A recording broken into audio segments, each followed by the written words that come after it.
Moin Leute, willkommen wieder bei einem neuen Video. Heute mal wieder mit einem Video über den MX5, beziehungsweise heute mal wieder mit einem Video über den Drift MX5.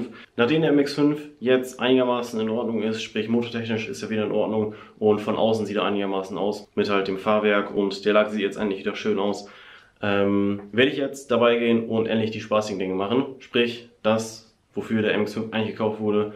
Ich werde jetzt heute einmal das Differential ausbauen und dann komplett schweißen, weil ja, ich will damit driften, das kann ich relativ schwer mit einem offenen Differential und deswegen werde ich das Differential komplett ausbauen und dann einmal komplett schweißen. Gut, ich fange jetzt erstmal an, das Differential auszubauen.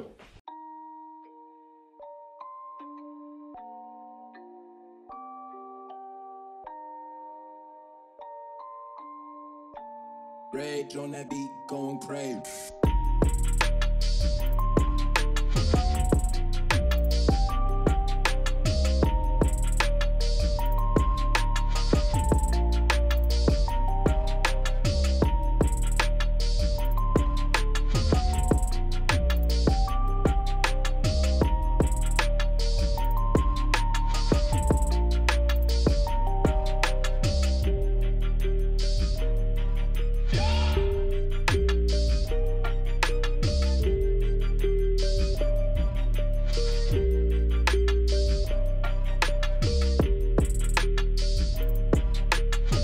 So, wie man von mir jetzt sieht, ich habe das Diff endlich raus. Es war ein unfassbarer Kampf, dieses Differential rauszukriegen, weil alles unfassbar doll verrostet war. Ich würde sagen, ich baue es eben ganz fix auseinander.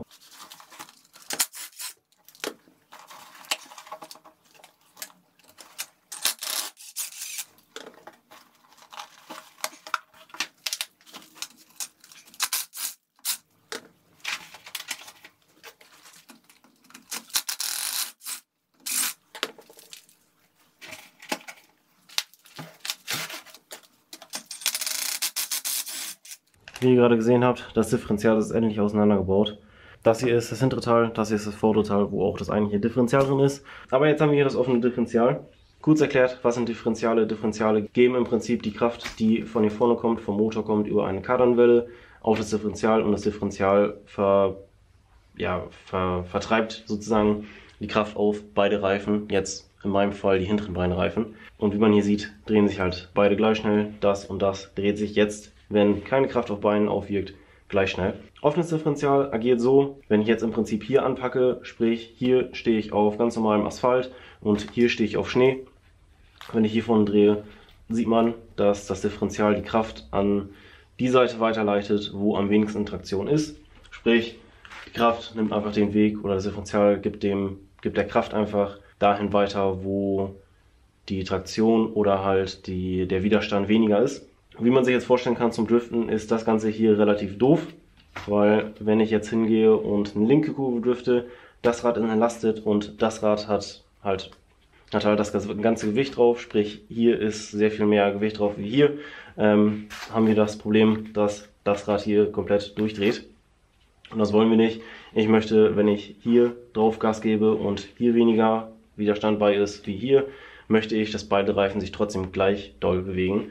Deswegen werde ich das Differential einmal schweißen, dann habe ich immer zu 100% eine Sperre drin und weiß, dass diese Reifen sich immer gleich doll drehen. Was ich jetzt machen möchte, oder was ich jetzt mache, um das Differential zu schweißen, ist einmal, kann man das gut sehen? Ja. Ist einmal, ich werde diese 4 oder diese Zahnräder, die werde ich alle hier einmal schweißen. Das Ganze natürlich auf der anderen Seite auch nochmal. Und dann werde ich hingehen und hier noch so eine kleine Platte reinschweißen, damit ich nicht nur den ganzen Stress hier drauf gebe, auf diese kleinen 4 Punkte, sondern einmal komplett hier überall drauf gebe. Und dass das Differential mir im Prinzip nicht beim ersten Mal Driften komplett auseinanderfliegt. Das werde ich jetzt machen. Ich werde eben das Schweißgerät ansetzen. Ich werde das in dem eingebauten Zustand, also das hier bleibt alles so eingebaut wie es ist. Ist dann ein bisschen nervig, weil man kommt hier hin und da hinten so ein bisschen blöd dran. Aber das werde ich wohl irgendwie hinkriegen. Natürlich muss ich das Ganze vorher noch im Sauber machen, weil so wie ich es jetzt habe mit dem ganzen Öl und sowas, das geht aber nicht, da kann ich das nicht schweißen. Deswegen muss ich das eben kurz sauber machen. Aber ja, und das Ganze mache ich jetzt einmal sauber, dann komplett schweißen und dann zeige ich euch gleich das Endergebnis, so wie das Differential dann aussieht, wenn das Ganze geschweißt ist.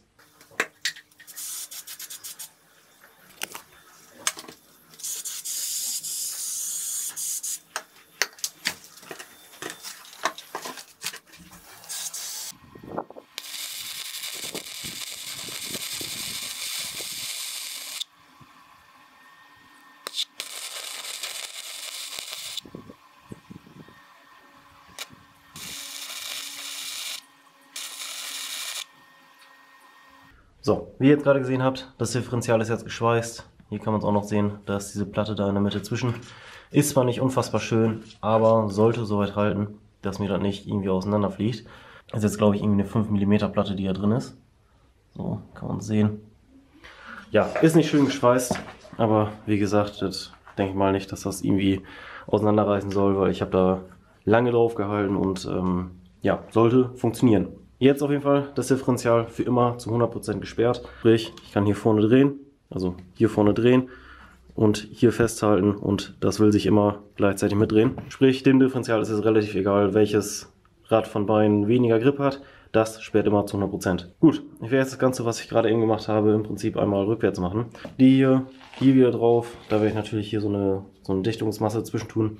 Dann hier wieder drauf und Achsen wieder, also diese, ja, das sind nicht die Antriebswellen, aber diese Antriebswellenflansche, Adaptergedöns, wieder drauf und dann das Ganze wieder unten drunter.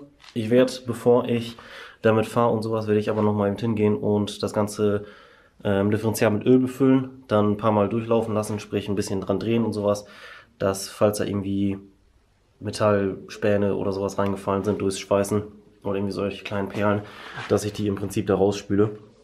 Ich habe es vorher schon gespült, also gerade eben, wo ich das Differential im Prinzip fertig geschweißt hatte, habe ich auch noch das komplette einmal gespült. Dann sollten da eigentlich gleich nicht mehr so unfassbar viele Sachen drin sein, wenn ich das dann das zweite Mal gespült habe.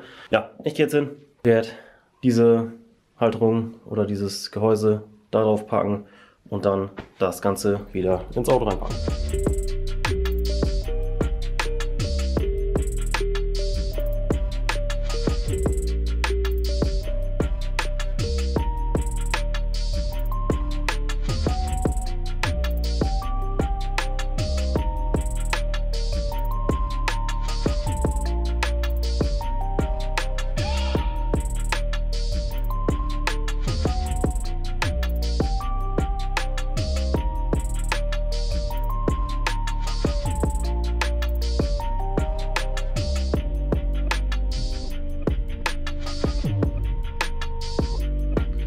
So, ich bin jetzt mal ein bisschen rumgefahren, habe das Ganze mal ein bisschen getestet, wie sich das Ganze anfühlt und ganz ehrlich, es fühlt sich nicht groß anders an wie ein ganz normales Differential.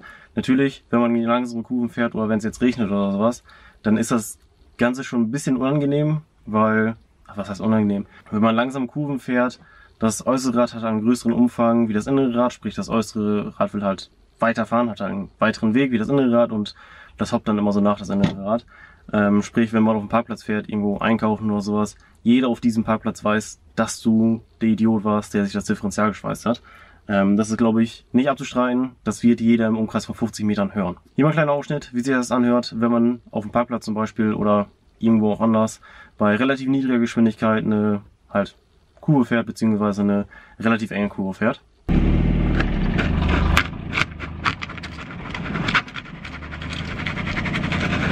An sich sonst ganz normaler Kreisverkehr geht ohne Probleme, jede andere Kurve geht auch ohne Probleme.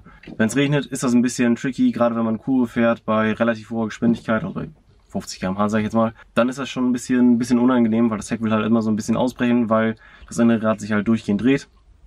Ist halt ein bisschen doof, aber damit kommt man klar, gehe ich mal von aus. Wenn man das Differential geschweißt hat, dann muss man das halt im Kauf nehmen. Aber ansonsten fährt sich ganz normal, hat bisher jetzt auch gehalten. Ich fahre es jetzt ja auch schon ein bisschen länger, weil ich habe das Drift-Video ja von dem ersten Event, wo ich war, schon hochgeladen. Das war jetzt vor 2-3 Monaten oder sowas und das Differential hält immer noch. Ja, an sich, wie sich es zum Driften anfühlt, wie gesagt, im Drift-Video haben wir ganz gut gesehen, das klappt ganz gut. Hier mal ein kleiner Ausschnitt.